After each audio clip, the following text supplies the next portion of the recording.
अगर आप लोग को 120 से भी ज़्यादा साउंड इफ़ेक्ट्स चाहिए अपनी वीडियो को इंगेजिंग बनाने के लिए, जैसे बड़े बड़े यूट्यूबर यूज़ करते हैं, डिकोडिंग वाइटी, ट्यूब सेंसाई, क्रिया व्यू और भी बहुत ज़्यादा यूट्यूबर्स, तो तुम लोग सही जगह पर आए हो। आज मैं तुम लोग को इतनी सारी साउंड इफ़ेक्ट्स दूंगा, वो भी एकदम प्रीमियम और ट्रेंडिंग साउंड इफ़ेक्ट्स लाइक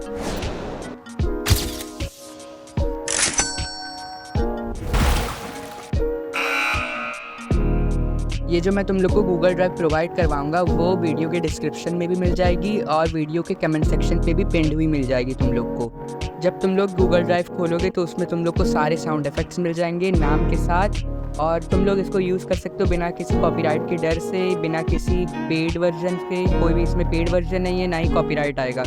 तो जाओ तुम लोग इसको यूज़ करो और बाय बाय। और हाँ, अगर ये तुम लोग को वीडियो थोड़ी सी भी अच्छी लगी होगी तो लाइक कर देना, चैनल पर नहीं हो तो सब्सक्राइब कर देना। मैं तुम लोग को मिलूंगा अगले वीडियो में, तब तक के लिए बाय बाय।